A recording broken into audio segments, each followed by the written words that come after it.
벌써 한 해의 반년이 훌딱 지나가 버렸습니다. 빠르죠? 시간이 굉장히 빨리 가는 것 같습니다. 7월 첫째 주를 맞이했고 계속 우리가 마태복음 말씀을 보다가 오늘 맥주 감사 주일을 맞이했기 때문에 잠깐 맥주절에 관련된 말씀을 나누고자 합니다. 해마다 7월 첫째 주일이 되면 많은 교회들이 맥주 감사 주일로 지킵니다. 오늘 함께 읽은 이 본문 말씀을 근거로 맥주 감사절, 맥주 감사 주일이다 이렇게 지키고 있는데 오늘 본문에는 77절이라는 단어를 쓰고 있습니다. 자, 9절하고 10절 말씀 한번 같이 읽겠습니다. 시작. 7주를 셀지니 곡식의 낫을 내는 첫날부터 7주를 세어 내 하나님 여호와 앞에 77절을 지키되 내 하나님 여호와께서 내게 복을 주신 대로 내 힘을 헤아려 자원하는 예물을 드리고 아멘. 이러면서 77절이다. 오늘 본문에는 그렇게 언급되어 있는데 보리 수확하는 거하고 아주 연관이 있는 절기입니다. 오순절이라고도 말하는데 6월절이 끝나는 날부터 7주가 지난 다음 날, 6월절은 들어보셨잖아요. 이스라엘 백성들이 애굽을 탈출할 때 10가지 재앙 내리면서 장자의 죽음이 그 재앙이 내릴 때 문설주에 피를 바르면 죽음의 사자가 그 집은 넘어갔다. 6월에 한다. 그래가지고 6월절이 됐고 그 6월절 끝나는 날부터 7주가 지난 다음 날, 그래서 77절 이렇게 말하는 겁니다. 그래서 또 이게 이제 6월절로부터 50일째 되는 날, 그러니까 6월절이 기준이고 6월절 끝나면서 7주라고 하는 시간이 지났기 때문에 77절, 그리고 50일째 되는 날이기 때문에 오순절, 그리고 맥주절 이런 단어들로 쓰고 있어요. 그러니까 맥주절이나 77절이나 오순절 날이나 같은 절기인 것입니다. 자, 이 절기는 양력으로 따진다면, 그러니까 우리가 쓰고 있는 양력으로 따진다면 한 5월이나 6월 정도로 그렇게 보고 있습니다. 그리고 이 절기는 하루 만에 끝나는 절기였고 모든 사람들이 함께 먹고 즐겁게 이렇게 축제와 같은 분위기로 이렇게 지내는 것이 77절, 오순절, 맥주절이다 이렇게 말합니다. 그래서 유대인들의 이런 문헌을 볼 것 같으면 전통적으로 이 보리의 첫 번째 열매를 거두어서 하나님께 드리는 절기. 근데 사실은 이때가 이 보리만 추수하는 때가 아닙니다. 우리나라도 마찬가지고 이 보리뿐만이 아니라 밀도 그렇고 또 갖가지 이런 어떤 곡식이나 또 과일들, 열매들이 맺혀지기 시작을 하면서 그 여러 가지 어떤 이런 곡물이나 과일들을 바구니에 담아서 성전에 하나님께 이렇게 바치면서 또 많은 사람들과 나중에 제가 설명하겠지만 함께 즐거워하면서 축제와 같은 절기가 바로 이 맥주절이다 라고 말할 수 있습니다. 자, 그러나 사실은 우리는 지금 농사를 안 짓습니다. 농사를 안 짓고 우리가 지금 우리 교인들 중에도 농사 짓는 사람 한 사람도 없어요.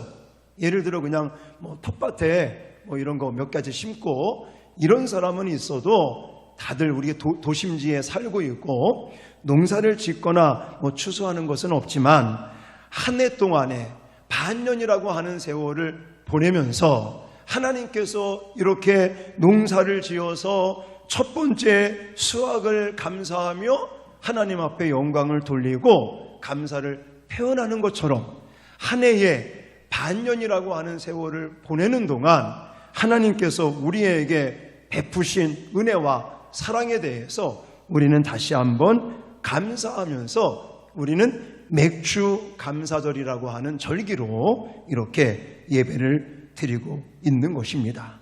자, 그렇다면 구체적으로 과연 왜 성경에는 이 맥주절, 77절이라고도 말하고 오순절이라고 말하고 지금은 현대교회들이 맥주 감사주일로 왜 지켜야 되는지 그 이유, 그리고 이 맥주 감사주일을 보낼 때는 우리가 어떠한 모습, 어떠한 방법으로 보내는 것이, 지키는 것이 가장 성경적인가라고 하는 것들을 여러분들에게 오늘 소개를 해드리도록 하겠습니다. 자, 먼저 이 맥주절을 지키는 이유는 한마디로 말한다면 하나님께서 우리에게, 저와 여러분들에게 복을 주시기 때문이다 라고 말할 수 있습니다. 자, 10절 말씀 상반절만 읽겠습니다. 자, 10절 시작. 내 하나님 여호와 앞에 77절을 지키되 내 하나님 여호와께서 내게 복을 주신 대로. 아멘. 자, 77절을 지키되 하면서 77절을 지키는데 뒤에 뭐라고 설명하고 있냐면 여호와께서 내게 무엇을 주신 대로? 복을 주신 대로 77절을 지켜라, 이렇게 말씀을 하고 계십니다. 그러면 이스라엘 백성들에게, 요 당시 이스라엘 백성들에게는 하나님이 어떠한 복을 주셨을까? 먼저는 아담서부터 얘기할 수 있겠지만 더 우리가 빠르게 이해하기 위해서 이 당시에 이스라엘 사람들 입장에서 가장 큰 복은 무슨 복이냐면 하나님께서 애굽을 탈출시킨 거예요. 출애굽을 시킨 거죠. 생각을 해보세요. 430년 동안이나 노예 생활을 하고 있었습니다. 그랬던 이스라엘 백성들을 하나님께서 역사하셨죠. 이스라엘 백성들이 칼을 들고 창을 들고 독립운동을 하면서 그렇게 애굽을 탈출한 게 아니란 말이죠. 하나님께서 능력을 나타내시고 모세를 통해서 그저 이스라엘 백성들은 양 잡아서 피를 문설주에 바르고 이렇게 준비해서 애굽을 도망가라, 나가라 하시는 그 명령에만 순종을 했지, 나머지는 하나님이 10가지 재앙을 내리시면서 바로와 싸우셨고 하나님은 이스라엘 백성들을 430년의 노예 생활에서 자유를 주시는, 해방시켜 주시는 그런 복을 주신 것입니다. 여러분, 우리나라도 사실은 이스라엘과 비슷한 부분들이 많이 있습니다. 그것 중에 하나가 뭐냐면 일제 치하에 있다가 8.15 광복절이라는 그런 날이 있다는 것입니다. 저도요, 어려서 그런 걸 잘 경험해 보지는 않았지만 옛날서부터 하여튼 8.15 광복절, 또 3.1절, 하여튼 일본, 그런 별로 안 좋은 감정들이 있어요. 그리고 저도 어렸을 때 농촌에서 자라면서 우리 마을에는요, 그러니까 8월 15일 날이 되면 면민체육대회라는 걸 했습니다. 그래서는 동네 사람들이 모여가지고 막 돼지 잡고 잔치 벌리면서 축구도 하고 아줌마들 막 이어달리기도 하고 남자들은 또 벽가 막 이고 막 이런 달리기도 하고 이러면서 온 그 동네들이 잔치를 그렇게 했던 적이 있었거든요. 그게 바로 정말 일제 치하에 있다가 해방된 것을 기념하고 또 기뻐하고 그 일제 치하에 있었던 그런 것들을 기억하기 위해서 다시는 우리 민족이 이런 어려움을 당하면 안 되겠다는 이런 어떤 각오를 갖고 그런 광복절을 지낸다든지 이런 것들이 있었습니다. 근데 사실 우리나라는요, 일본에 있어서 이스라엘에 비하면 이거는 비교가 안 되죠. 여기 이스라엘은요 430년 동안이나 노예 생활을 하다가 해방이 됐단 말입니다. 그런 하나님의 은혜를 시작으로 해서 광야 생활 동안도 하나님이 특별한 은혜를 주셨고 또 하나님께서 약속하신 그 가나안 땅에 들어가면서부터는 이제 농사를 짓고 거기서 추수하는 보리의 첫 추수를 가지고 하나님 앞에 이렇게 맥주의 감사의 절기를 보내고 있는 것입니다.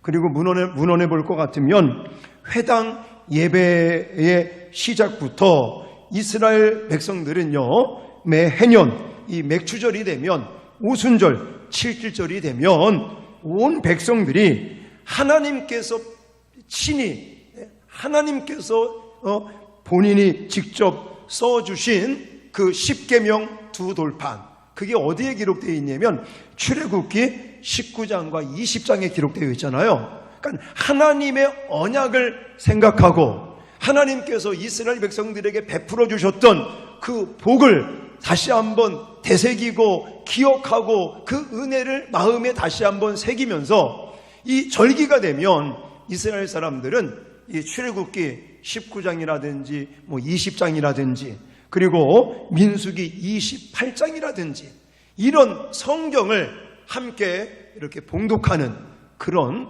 순서들이 있었다고 합니다. 그것뿐만이 아닙니다. 신약으로 오면서부터는 오순절날 무슨 일이 있었습니까? 사도행전에 가보면 예수님께서 부활 승천하시고 이제 120명의 문도들이 마가의 다락방에 모여서 기도할 때 성령이 임재하셨고 그걸 통해서 교회가 형성되기 시작을 했다는 것입니다. 초대교회가.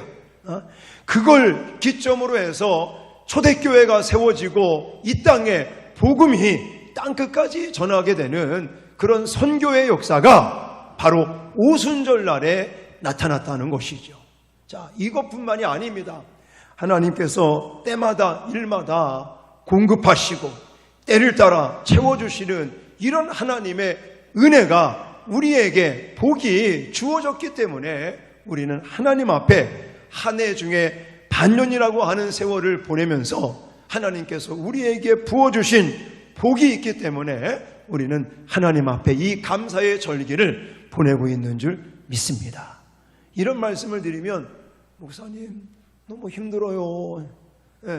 물론 감사거리도 있지만 지금 내 어떤 삶에는 감사거리보다는 힘들고 어려운 일이 너무나 많은 것 같습니다. 이렇게 얘기하실 분들이 혹시나 계실지 모르겠는데 모든 사람에게는요 어려운 일이 있습니다. 힘든 일이 있습니다. 그렇지만 힘들고 어려운 일이 있는 가운데도 하나님이 우리에게, 여러분에게, 또 저에게 베풀어 주신 은혜가요, 하나님께서 주신 복이 얼마나 많은지 모릅니다. 저는 한 주간 이 맥주절을 준비하면서 하나님께서 저한테, 우리도 교회에, 저는 목사기 때문에 우리 가정에 정말 베풀어 주신 은혜, 이 복을 생각하니까요 눈물밖에 안 나더라고요. 감사의 눈물밖에 안 나더라고요.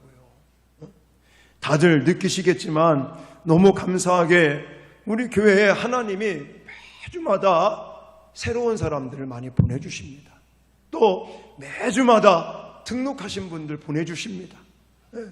이러면서 교회가 한 걸음 한 걸음 지금 성장해 가면서, 또 오늘도 주보에 나와 있지만 많은 분들이 하나님의 말씀을 배우고 하나님 말씀을 읽고 말씀 운동 속에 교회가 점점 무르익어 가는 것을 볼 때, 그것뿐만이 아닌 어린이 제자 학교, 지난주 토요일 날 수료식을 했는데 아이들 한 30명이 한 3개월 동안 사도신경을 배우고 구원론을 배우고 정말 그 꼬맹이들이요 성경을 배우면서 하나님 말씀으로 은혜 받는 것을 보면서 너무 감사한 거죠. 지금 교회 학교가 안 돼요, 안 돼. 교회들마다 다음 세대가 지금 줄고 있고, 교회마다 코로나 2년 반 동안 이 코로나 시대를 이제 보내면서 교회들이 마이너스 성장해. 숫자도 줄고 재정도 줄고 다음 세대는 아예 그냥 막 전멸이 되고 있고, 이러는 가운데 우리 교회는 영아부서부터 유치부, 초등부가 부흥되고 있어요. 어린이 제자학교의 아이들이 한 30명씩 모여가지고 구원론을 배우고 사도신경을 배우고 하나님의 말씀을 배웁니다. 우리 어른들도 생각해 보십시오. 지금 새가족반에서 많은 분들이 또 우리 교회 처음 오셔서 기초 신앙교육을 받고 있고, 또 성경 인문학교다, 또 제자학교, 새생명 1단계, 2단계, 3단계, 많은 사람들이 하나님 말씀을 배우려고 이렇게 애를 쓰는 걸 보면서 교회가 점점 하나님 말씀 배우는데 힘을 쓰는 이런 교회로 나가는 걸 보면서 목사인 저로서는 너무너무 감사한 거죠. 물론 제가 이런 말씀을 드린다고 해서 우리 교회에 힘든 일이 없을까요? 또 제가 목회를 열심히 잘한다고 하지만 저의 삶 가운데는 힘들고 어려운 일이 없겠습니까? 있습니다. 있음에도 불구하고 하나님께서 우리에게 베풀어 주신 은혜와 또 부어 주시는 복을 생각하면 너무너무 많다는 거예요. 할렐루야. 여러분, 안 되고 힘들고 어려운 일이 있습니다. 그거 생각하지 마십시오. 그거 생각하지 마시고 여러분들이 오늘 집에 가셔서 곰곰이 한번 눈을 감고 생각을 해보세요. 하나님이 여러분에게, 여러분의 가정에, 여러분의 사업장에, 여러분의 직장에, 물론 힘든 것도 있지만 하나님께서 때마다 일마다 부어주셨던 그 복이 얼마나 많은지를 한번 여러분들이 묵상을 해보시면요, 감사거리가 넘쳐나는 것을 볼 수가 있습니다. 그러므로 이 맥주 감사주의를 보내면서 먼저 우리가 왜 하나님 앞에 이 감사의 절기를 보내야 되는가? 지켜야 되는가?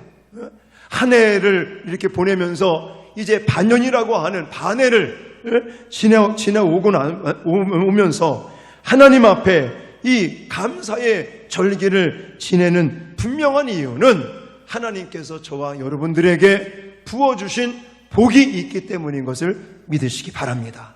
우리는 그런 것들을 생각하면서 하나님 앞에 정말 우리가 지금 또 감사하면요, 앞으로도 하나님께서 부어주실 것을 믿습니다. 저는 아이들을 키우면서도 우리 아이들이, 특히 우리 셋째는요, 저만 보면 그냥 아빠 사랑해요, 아빠 수고하셨어요. 오늘도 밖에 얼마나 더웠냐고요. 이 더운데 또 주차 안내하시는 우리 집사님들 고생하셔서 제가 밖에 나가서 같이 얘기도 좀 하면서 또 성도님들 오시는 거 좀 이렇게 인사도 드리고 밖에 서 있으니까 우리 셋째가 또 나오더니 아빠 사랑해요, 아빠 힘내세요. 집에 가도 아빠 오셨어요, 아빠 수고하셨어요, 아빠 사랑해요, 아빠 고마워요. 그러니 안 주고 싶은 게 있겠습니까? 얼마 전에는 아빠, 자기 좀 용돈을 주면 안 되냐고. 당연히 드려야지. 맨날 고맙다고 그러고 맨날 사랑한다고 그러고 맨날 그냥 수고하셨다고 아빠 힘내세요, 이런 얘기를 하는 딸한테 요즘은요, 아이들 토스 그런 거 있잖아요, 학교에서 이렇게 만들어주더라고. 그래가지고 이제 돈으로 이렇게 직접 주는 게 아니라 거기다가 이렇게 보내주면 돼요. 10만 원 보내줬지 그냥. 그랬더니 그냥 왜 이렇게 많이 보내느냐고 막 그러던데, 그런 거예요. 우리가 하나님 앞에 감사의 삶을 살면 하나님이 더 주고 싶은 거죠. 더 부어주고 싶은 거예요. 지금까지 하나님께서 우리에게 부어주신 복들을 여러분들이 묵상해 보시면서, 물론 힘든 일도 많고 괴로운 일도 많고 걱정하고 염려되는 일도 많겠지만 여러분들이 늘 하나님께서 나에게 주신 것들, 복을 주신 것들을 생각하면서 감사하시기를, 제가 옛날에 말씀드린 것처럼 아예 미리 감사할 수 있기를 주님의 이름으로 축원합니다. 그럼 하나님 마음이 그냥 너무너무 좋으셔서 더 부어주실 줄 믿습니다. 그러면 우리가 맥주절을 어떠한 모습으로 지켜야 되는가? 방법론적인 것은요, 두 가지를 소개해 드릴 건데, 자, 아까 읽었던 10절 말씀 다시 한번 읽겠습니다. 시작. 내 하나님 여호와 앞에 77절을 지키되 내 하나님 여호와께서 내게 복을 주신 대로 내 힘을 헤아려 자원하는 예물을 드리고. 아멘. 자, 아까 내게 복을 주신 대로 77절을 지켜라. 77절 맥주절, 또 이 오순절을 지켜야 될 이유에 대해서 말씀을 드렸다면, 뒤에 하반절에는 뭐라고 말하고 있냐면 내 힘을 헤아려 어떻게 예물을 드리라고요? 자원하여 예물을 드려라 라고 말하고 있습니다. 자, 더 좀 여러분의 이해를 돕기 위해서 제가 세번역본으로 10절 말씀을 준비했습니다. 이것도 같이 선포하겠습니다. 시작. 그리고 주 당신들의 하나님이 당신들에게 주신 복을 따라 마음에서 우러나오는 예물을 가지고 와서 주 당신들의 하나님께 칠칠절을 지키십시오. 아멘. 중요한 게 뭐냐면 우리의 마음에서 우러나는 것, 이걸 하나님 앞에 드릴 수 있어야 된다는 거예요. 여러분들, 예물을 우리가 드립니다. 헌금을 드릴 수도 있어요. 오늘도 맥주 감사주일이라고 다들 봉투에다가 하나님 앞에 아마 예물을 드렸을 거예요. 이걸 드리면서 아이고 또 절기라고 또 봉투 돌리네. 이것도 어떻게 안 할 수도 없고, 또 체면상 목사라 또 안 할 수도 없고, 이런 어떤 억지로 마지못해 의무감으로 그렇게 드린다면 그걸 하나님 받지 않으시는 거예요.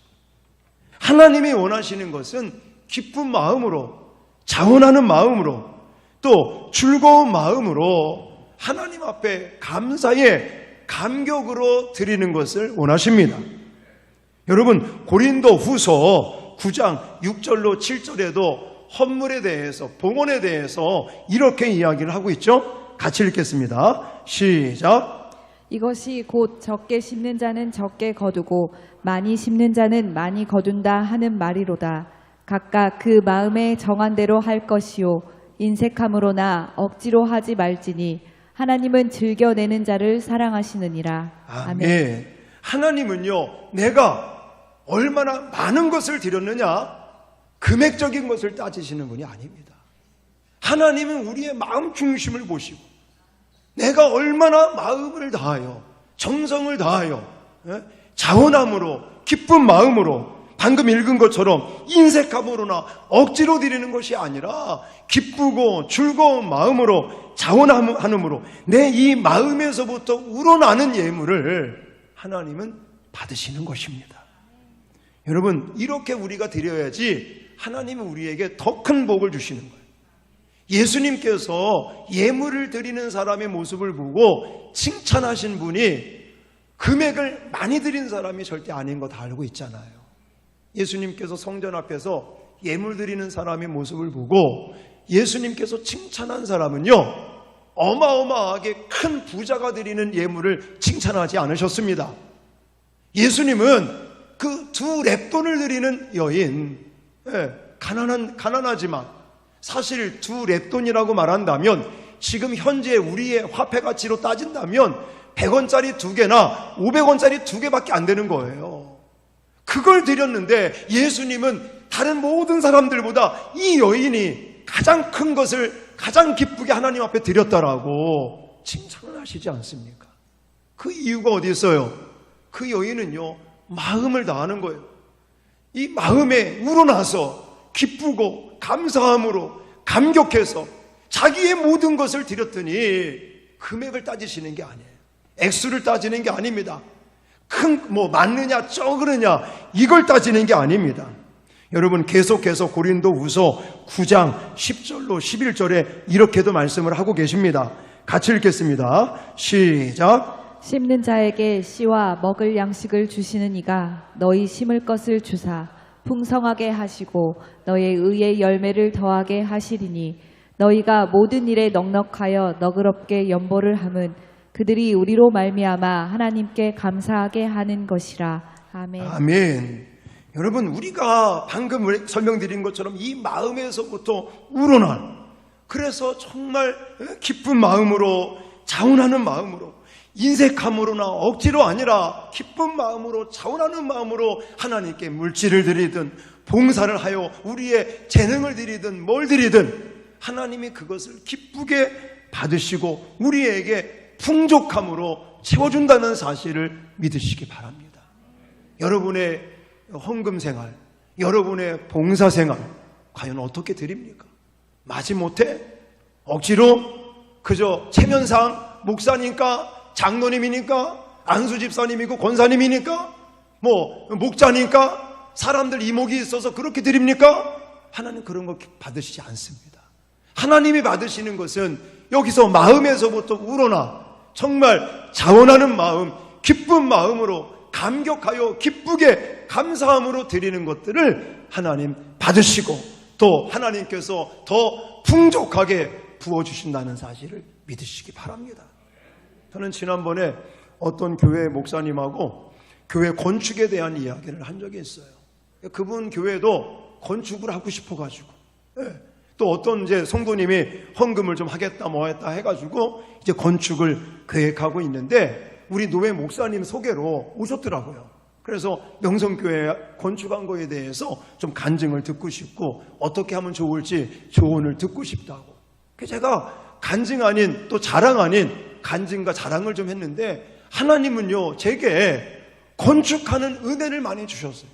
그래서 부산에 내려와서 개척을 하고 지금까지 성전을 3번을 지었어요.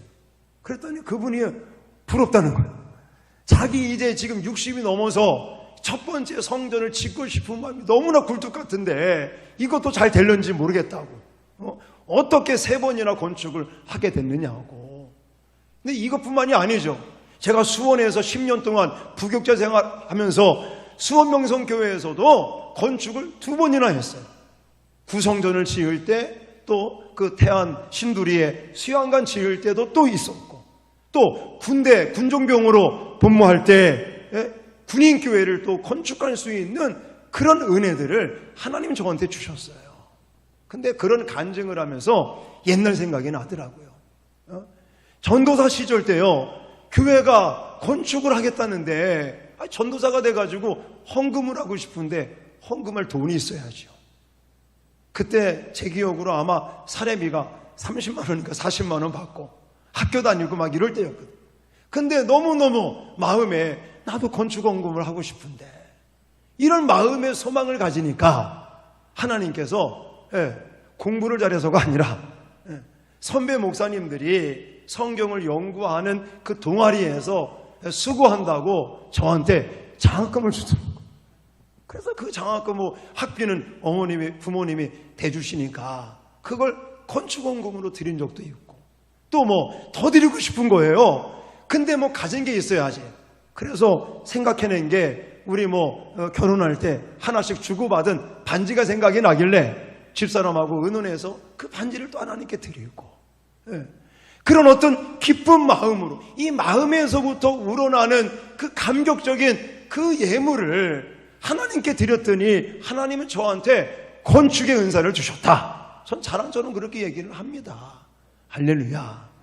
여러분들의 헌금 생활, 여러분들이 봉사하고 하나님 앞에 드림의 삶을 살 때 과연 어떠한 모습으로 어떠한 마음으로 드리고 계십니까?